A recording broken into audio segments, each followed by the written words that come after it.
د موبایل د فضول استعمال نه ځان بچ کې.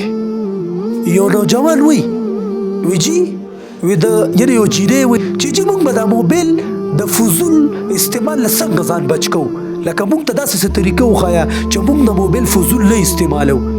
نو زه ته یو طریقه وښیم. موبایل بلا ضرورت مه استعمالوه. هلکه تاسو په دې خبر ورسېدې؟ موبایل بلا ضرورت مه استعمالوه. چې ته کله موبایل بلا چې ضرورت دی موبایل راواله استعمال یې که. ستا به ضرورت دی کلکولیټر ته کلکولیټر راواله خپل حساب پې وکړه کې د موبایل. ستا به ضرورت دی چاته به کال کې موبایل راواله کال وکړه خبره ختمه. ستا به ضرورت دی په وټساپ به چاته سلیږي. مطلب دا چې دا یو د پرچې یا څه د سکرین شاټ به وسي لیږي نو دغه وباسه هغه ته ورولېږه. ضرورت ختم شو موبایل کې ده. ستا به ضرورت چې یو نیوز ګورم هغه وګوره خبره ختمه.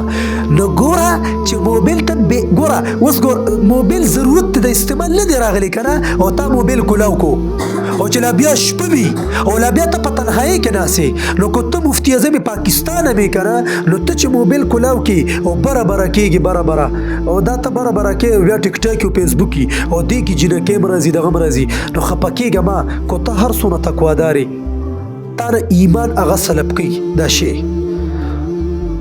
ځکه چې کله دا نظر نه دی دا د شیطان د غشونو یو زهریله غشی دی. دا یاد ساتئ غورې ښه، دا د شیطان د غشونو زهریله غشی دی. نو ته چې کله موبایل ته ګوري او بلا ضرورت استعمال یې کې ته به خامخا فلم او ډرامو ته وروړئ. دا نشي کې دا به خامخا وړئ، چونکې په دې کې ډېر شي هلکان ملګري داسې ډېر شي هلکان دي الله دې ټول په نیغه لاره راولي، الله دې ټول کامیاب کړي. دا زموږ مسلمان وروڼه دي، څه کافران خو نه دي، خو بس کمزوري دي او موږ هم کمزوري یو. خو بس دا به ووایو چې بس څه به ورته ووایو، زه به نور څه ووایم نو، ځکه چې اوس خو سخته خبره هم نشي کولی چې داسې موبایل استعمالي چې توبه به وباسي توبه. نو زه چې بلا ضرورت موبایل مه استعمالوه. ته به چرم فضول استعمال نه کوې.